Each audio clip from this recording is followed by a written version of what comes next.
Olá pessoal, em mais um vídeo hoje aqui para a gente falar de implementações de eletrônica de potência no DSP. Vamos começar a falar de um conversor aqui que a priori ele é bem conhecido, mas hoje nós iremos fazer uma derivação dele, que é o conversor Buck síncrono. Para quem não conhece, o Buck síncrono a priori ele é um Buck normal, né? Onde a gente teria o Buck normal teremos a chave semicondutora, aqui o diodo, os elementos passivos. Então, na operação do Buck normal, nós temos que essa chave S1 ela liga ou desliga, né?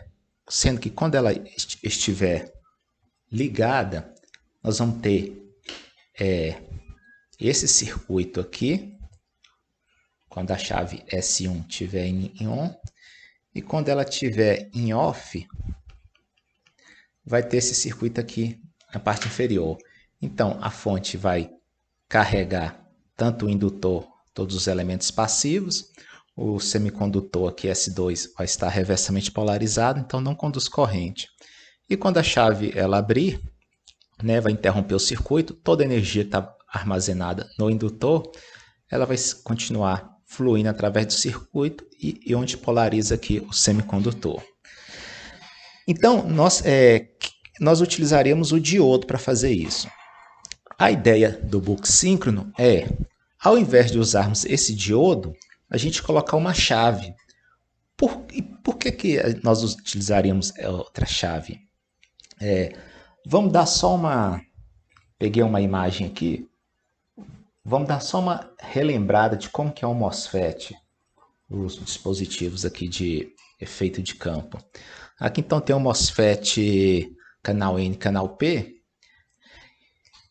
Olhando na primeira vista, se nós não considerarmos aqui o pino de substrato, ele é um dispositivo simétrico. Então essa é a vantagem desse, ele tem uma simetria. Se ele tem uma simetria, tanto faz você conduzir do dreno para o source ou do source para o dreno, porque ele é um dispositivo simétrico, tanto o canal N quanto o canal P. E nós já sabemos que para ele conduzir, nós temos que ter uma tensão de gate source maior do que a tensão de threshold, só que aí a gente eleva o MOSFET para a região de triodo. Bem, se o MOSFET ele é simétrico e para conduzir nós temos que polarizar, dar um pulso no gate, eu poderia simplesmente, então, ao invés de usar um diodo, usar um MOSFET aqui. E qual que seria a vantagem disso? É que no MOSFET as perdas seriam menores do que no diodo. Então, a ideia do Buck síncrono é, ao invés de eu conduzir a corrente pelo diodo na hora que entrar nesse estágio aqui, eu conduziria a corrente pelo MOSFET. As perdas de condução nele são menores do que no diodo, só que isso é verdade até certo ponto. Por quê? A resistência RDS-on, dependendo do seu valor e do nível de corrente que você estiver passando por ele, pode ser que ele polarize o diodo. Mas a princípio aqui, geralmente esses MOSFET, ele é muito pequeno o RDS-on, então na hora que você polarizar, toda a corrente vai fluir por ele, dada a sua simetria, né? Pode vir pelo source, pelo dreno, e não vai conduzir pelo diodo. Com isso você diminui as perdas que teria no diodo. E aí a gente mantém a mesma regra do pulso quando você tem duas chaves ligadas nessa configuração aqui, que nós chamamos de meia ponte. O pulso de S2 vai ser o contrário de S1. Então, quando o S1 estiver ligado, o S2 vai estar desligado. Então, esse caminho vai estar aberto, vai ficar apenas o diodo e ele vai conduzir. Na hora que S1 desligar, o S2 fecha. Então, polarizei o gate, então vai ter um caminho de passagem pela corrente e ela vai passar pelo MOSFET. Com isso, eu diminuo as perdas de condução. Então, essa é a ideia básica do Buck síncrono. E aí nós vamos fazer uma simulação e avaliar experimentalmente como implementamos ele. O controle a ser utilizado será da seguinte forma.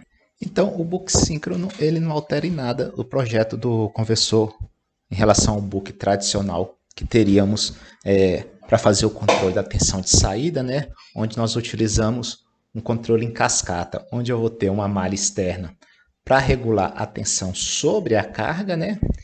Eu vou ter uma tensão de referência e vou gerar um erro com a tensão medida, e esse erro vai passar pelo compensador, no qual ele vai me dar a corrente de referência no indutor para ter aquela tensão de referência.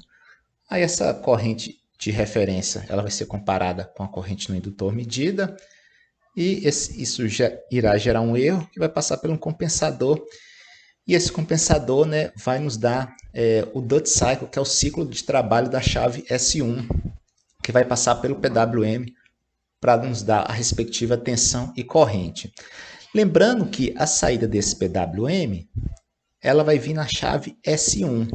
Eu não me preocupo com a chave S2, porque a chave S2 nós vamos pôr um NOT para vir para ela. Simplesmente isso. Não vai alterar o nosso projeto. Como é que o intuito nosso é fazer a implementação em DSP, eu recomendo para quem gosta de controle ou quiser um pouco mais se aprofundar, a dar uma olhada nesses dois livros aqui que eu recomendo, que é do Fundamentals of Power Electronics, do Robert Erickson, que ele tem uma parte muito boa de modelagem desse tipo de conversores, e a parte assim também de projeto de PI, que é o livro do Matavelli e da Simone Buso, que é o Controle Digital em Eletrônica de Potência. Então, são duas leituras recomendadas para você fazer o seu projeto de compensadores. Então, partindo do pressuposto aí que eu já implementei, dei uma lida no livro, então eu montei essa simulação. Aqui tem uma ponte trifásica, mas por que eu estou usando essa ponte trifásica? Eu estou usando essa ponte trifásica porque o meu módulo de potência, os semicondutores, eu estou utilizando esse módulo da Texas, que ele é uma ponte trifásica, né, para fazer controle de acionamento de motor brushless. Como ele tem essa topologia aqui, os três sensores, ou os MOSFET nessa configuração, e já tem um próprio sensor de corrente, então eu adiciono externamente apenas um indutor e um capacitor. Então eu consigo desenvolver muito rápido aplicações aqui para fazer nossos testes. Eu já apresentei em outros vídeos, se vocês conferirem, vai estar lá ele mais detalhadamente. Então toda aquela parte é esse conjunto aqui. Então está aqui. Aí eu vou utilizar só dois braços, né? Eu vou fazer dois books síncronos, onde eu vou chamar o primeiro de A e o primeiro de B. Aqui é o capacitor de saída, né? Um RSE, resistência série equivalente, tanto do book A, quanto do book B, quanto do book A. Aqui tem a carga do book B e a carga do book A. Eu estou utilizando uma fonte de corrente, né? Eu vou variar a fonte de corrente para dar degraus de carga no meu conversor e aí poder avaliar o desempenho. E aqui tem o nosso código. Então, se eu abrir aqui o código, simplesmente como que eu fiz? Quem já acompanhou, né, em outros vídeos, tem a estrutura do PI, que eu utilizo, né? Vou deixar a simulação e o código, onde ele faz o erro. E aqui, apesar de ter três, mas eu estou usando só dois book. Então, tem os dois compensadores de corrente e os dois compensadores de tensão. Aqui eu inicializo os três compensadores, mas na verdade só vou usar os dois, né? Do book A e do book B. Eu estou usando a frequência de chaveamento de 20 kHz, não tem nada específico, né? Eu que defini 20 kHz, e a frequência de amostragem, que vai ser o dobro, que é 40 kHz, né? Eu que não tem nenhuma limitação, eu que defini. Então tá aqui os valores do KP e KI decorrente. O KI, eu deixo o KI, que eu calculei normal, e aqui é 1 sobre TS. Então, dessa forma que eu faço, eu evito ficar fazendo contas, porque o que é o KI, né? Você tem que o seu KI é uma constante e ele vai ser feito uma integral. O KI do erro. Então, o que eu já passo? Eu passo o KI sobre vezes o TS, que é o tempo de integração. Então, já passo o produto desses dois. E quem que é o TS? É 1 sobre a frequência de amostragem. Então, por isso que fica 1 sobre 40.000. E aqui na parte do update, né? Então, eu pego a minha tensão de referência do book A, no caso aqui eu vou colocar 8 volts, e faço a realimentação negativa da tensão. Aqui tem uma tensão, o fit for work, isso aqui a gente explica depois em outro vídeo, mas por enquanto não vou usar. E calculo o erro. A saída da malha de tensão realimenta a minha malha de corrente. E a saída dela vai me dar o Duty Cycle do A. A mesma coisa eu faço no B.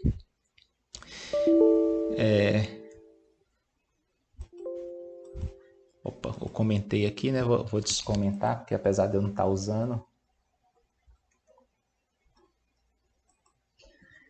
Então, simplesmente isso e aqui eu mando a saída. Aqui tem o módulo PWM, onde eu comparo com a minha triangular, e aqui tenho a saída NOT. Então, se eu fazer a simulação, eu vou pegar só a do book A, este book aqui, e vamos ver.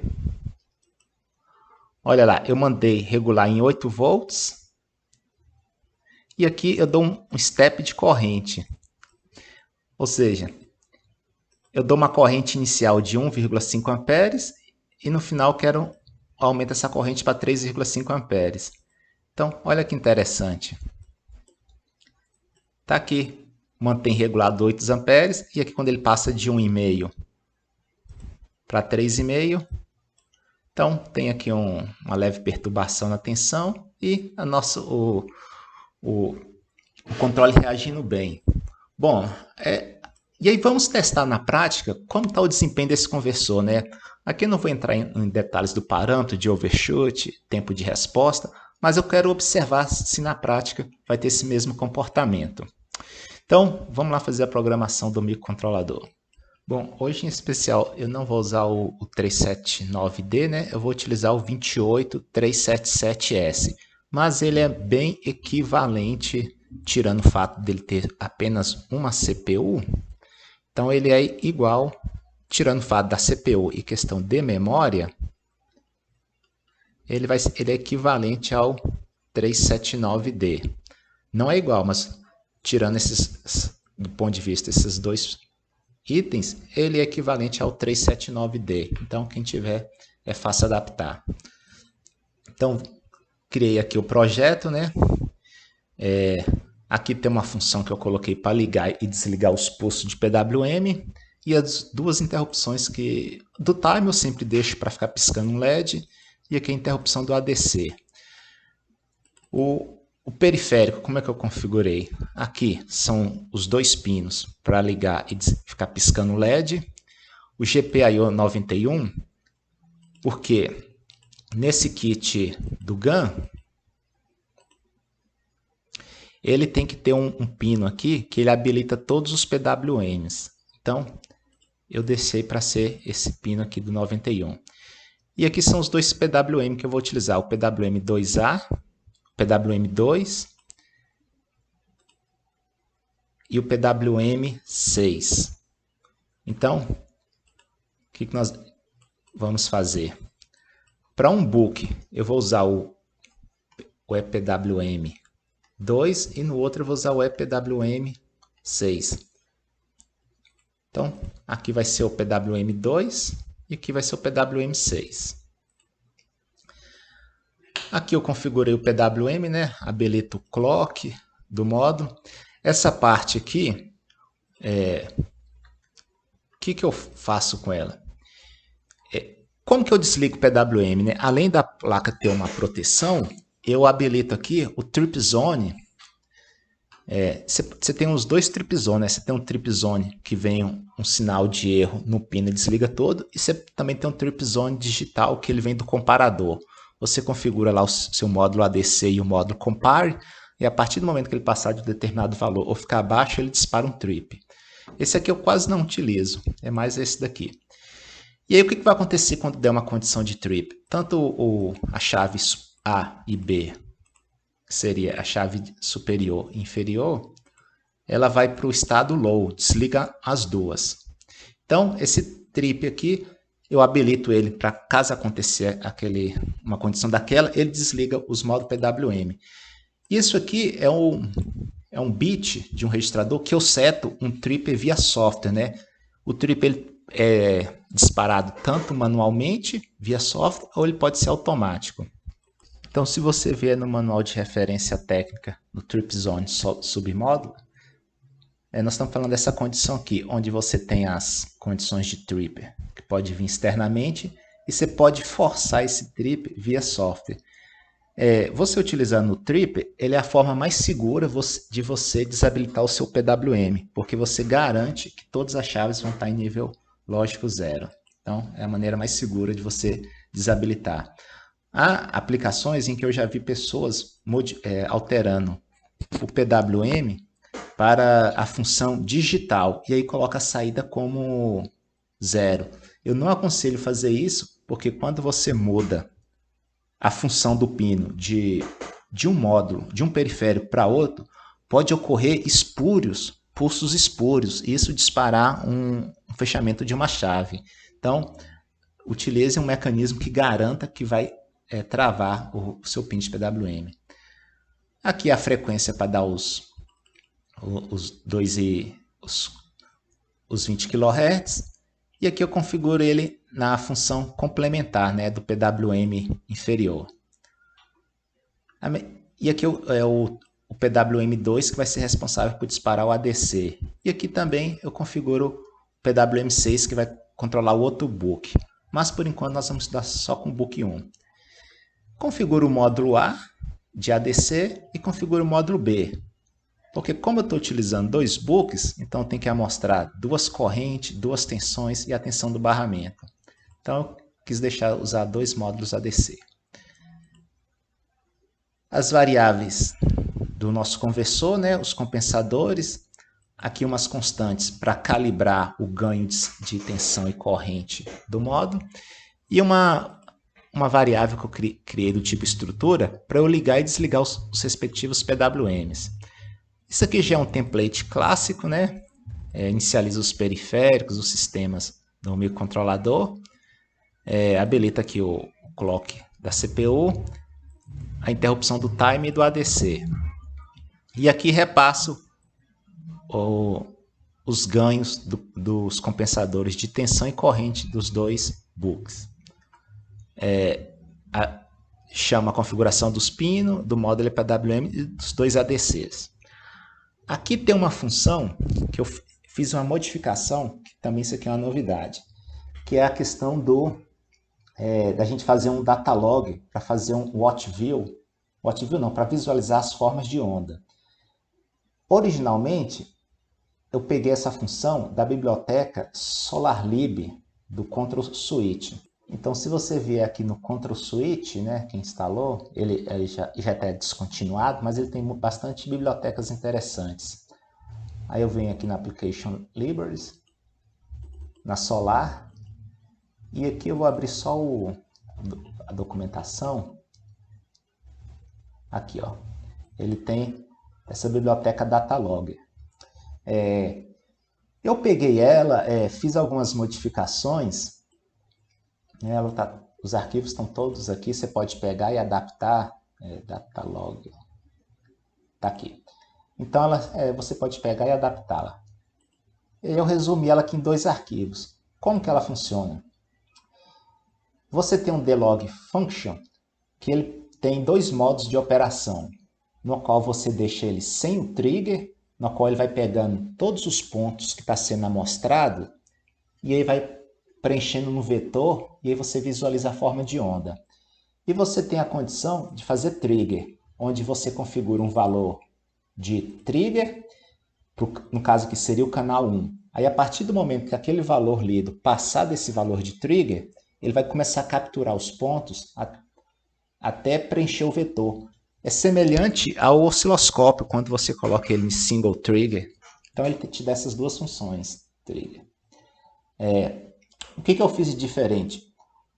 Hoje nós vamos conseguir visualizar no mesmo gráfico, duas formas de onda.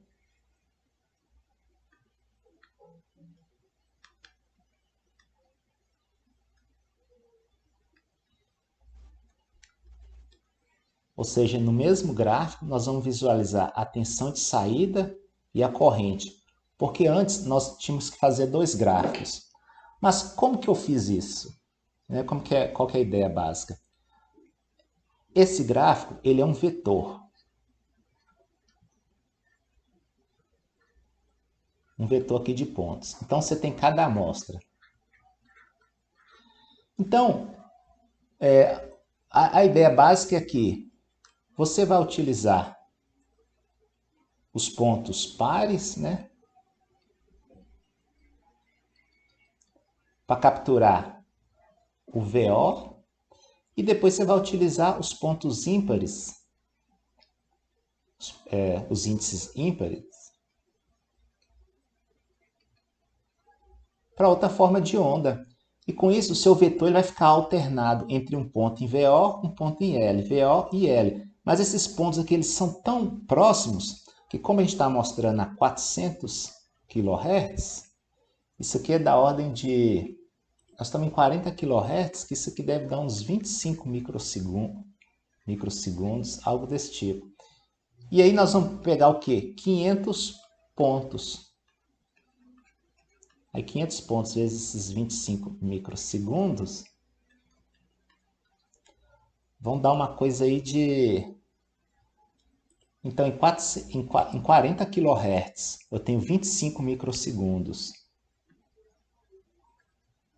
Como o meu vetor é de 500 pontos, então eu vou ter 25 vezes 500, então eu vou ter uma ordem aí de 12,5 milissegundos de ação para ser capturada.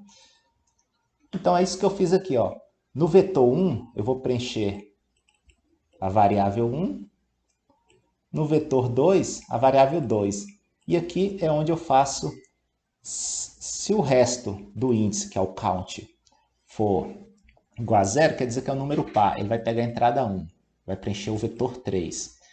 Se ele não for 0, quer dizer que ele é ímpar. Então ele vai pegar a entrada 2. Então ele vai ficar alternando entre 1 e 2.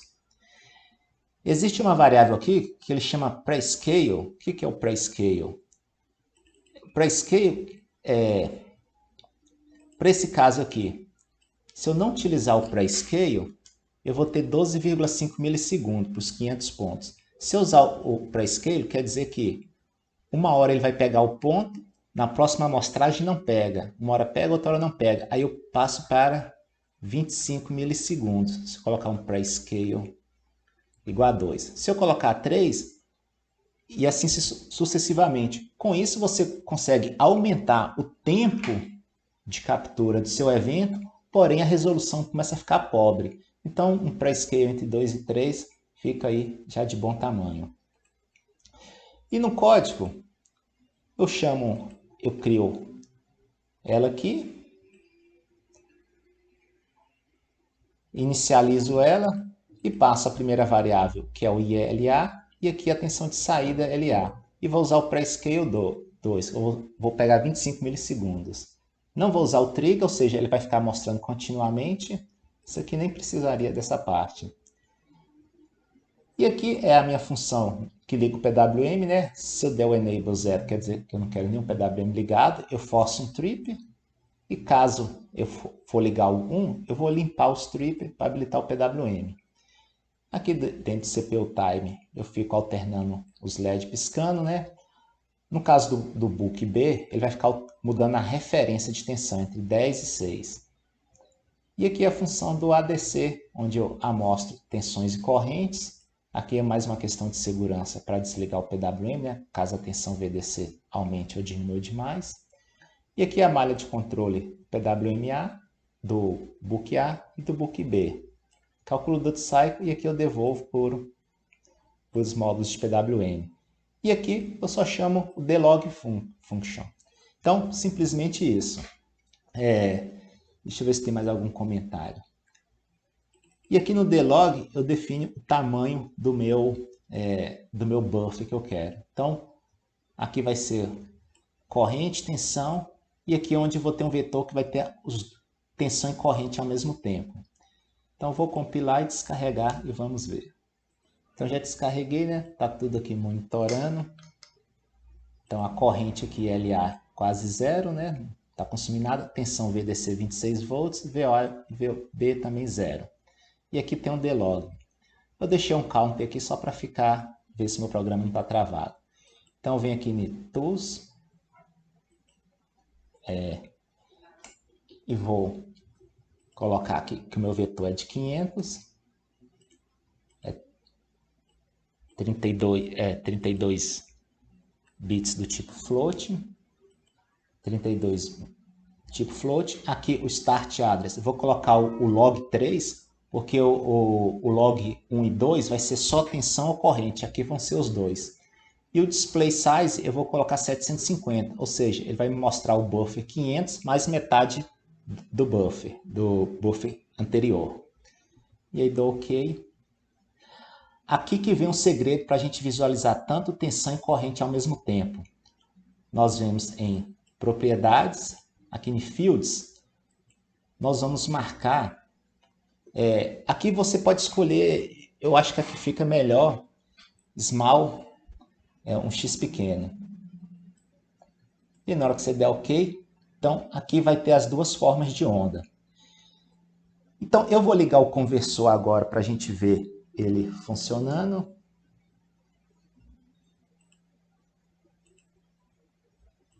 Então, vou dar o Enable aqui e vou dar aqui o PWMA. Então aqui, nós temos a tensão tentando regular em 8 volts e a corrente praticamente zero. Por enquanto, eu não liguei a corrente, só deixei a carga. Então tá lá.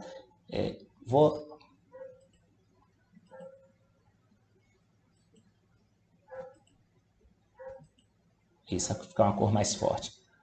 Vou desligar aqui o PWMA, agora eu vou colocar no PWMB, no Book B. Lembrando que o Book B, eu vou ligar ele, o Book B eu tenho uma carga de 4 ohms, e eu vou ficar alterando a tensão de saída dele entre 6 e 10 volts.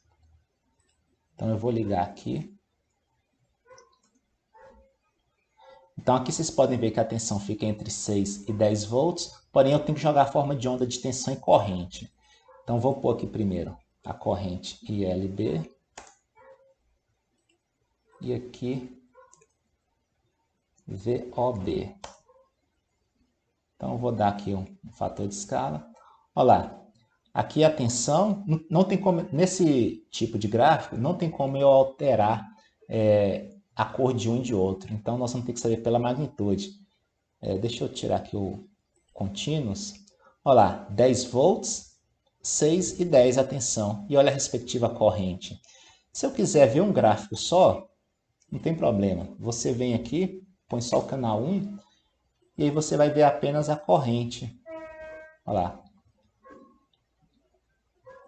Ou você vem aqui e vê apenas a tensão. Olha lá, 6 e 10. Ou você vem e põe o 3 aqui que você vai ver tanto tensão e corrente ao mesmo tempo. Bom, agora eu vou mostrar o setup experimental. Lembra que eu queria fazer um degrau de carga? Então, eu quero testar essa condição aqui, onde eu passo de 1,5 para 3,5. Eu quero testar essa dinâmica aqui do meu Book A. Então, vou mostrar o setup e nós vamos conferir se vai dar esse mesmo formato de onda. Vou, por enquanto, desligar tudo aqui e voltar aqui para o módulo A e vou começar a filmar aqui a parte experimental. Bom, pessoal, então esse é o setup que eu estou utilizando. Aqui o DSP rodando, o módulo GAN, que tem os três braços, mas eu estou utilizando somente 2. Aqui então tem a parte que foi feita, né? O indutor e o capacitor de filtro do book A. E aqui do book B, o capacitor e o indutor. Então para o book B eu estou usando a carga aqui de 4 ohms, né? Essa outra carga de 10 não está sendo utilizada. E no book A eu vou utilizar uma carga eletrônica para ela fazer os degraus de corrente, né? Então eu vou colocar ela no modo fonte de corrente, só que aí eu vou utilizar o modo dinâmico, onde eu vou ter um passo de 1,5 amperes e 3,5 amperes. Então vai ficar 500 milissegundos em 1,5 amperes e 500 milissegundos em 3,5 amperes. Então ela vai ficar fazendo entre 1,5 e 3,5. E aqui configura a rampa de subida, né? Então tá pronto aqui e vou ligar para a gente ver funcionando. Bom, aqui já está ligado, né? Como ele está sem carga, o conversor book, ele está praticamente com impedância muito alta na saída, então ele tem dificuldade de regular a tensão de saída. Então a gente vê aqui corrente em 0 volts. E ali mais ou menos 8 volts, né? Dá mais ou menos um erro. Aí vou ligar. Então olha lá, a gente vê a variação de carga. E aqui a gente começa a ver também, olha, a tensão mantém regulado em 8 volts e os passos de corrente. Então a gente pode ver claramente ali a variação. E aqui também a variação. Agora vamos fazer a análise e comparar com a simulação, se está dentro do que era esperado. Bom, voltando aqui para o nosso display, então a gente tem aqui, então variando a corrente, né? A gente pode ver aqui praticamente 1,5 e aqui de 3. Eu vou desabilitar o auto contínuos e vou tentar pegar mais ou menos aqui um momento na exata transição de corrente para comparar com os resultados de simulação. Então, vou ficar meio que fazendo uma tentativa e erro. Opa, quase peguei. Esse foi o de descida, eu quero pegar um de subida para a gente ver. Isso. Olha que interessante. Então, 8 volts, deu um overshoot aqui na tensão de saída e voltou para o 8. E aqui foi a corrente, só que aqui foi um step de descida, eu quero pegar um de subida.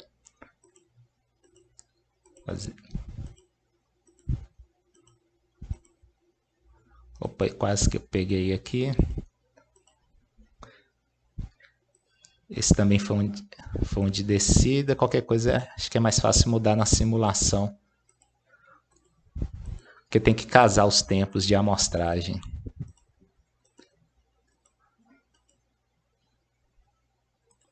Bom, aqui consegui capturar aqui um pulso que eu queria, uma transição. Diminuir aqui um pouco. Onde eu estava com a corrente de 3,5, caiu para 1,5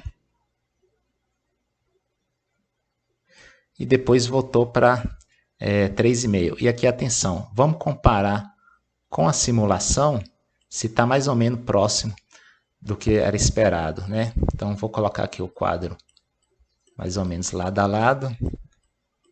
Então a gente vê que a tensão aqui ela deu um afundamento de 8 para algo próximo de 5,5 volts. E vamos conferir aqui. Então, 8. Olha lá, ó. A tensão bateu praticamente em torno de 5 volts. Então, deu esse afundamento.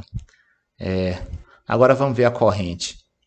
A corrente aqui ela deu um overshoot. Vamos pegar o valor médio, né? Onde que ela teria que estar aqui em 3,5. Então, foi algo lá próximo aqui de 4. Então, se a gente... Vai ser um pouco mais difícil, mas então vamos comparar. Então, aqui seria o 3,5 e aqui deu um valor lá, próximo de 4. Então, veja que a gente consegue então capturar aí e assim fazer a análise dinâmica do nosso sistema, né? Através com essa ferramenta. E aí fica a critério agora de você capturar. Você pode configurar aqui para fazer uns triggers para ele capturar exatamente nas bordas. Então, espero que tenha ajudado e até a próxima.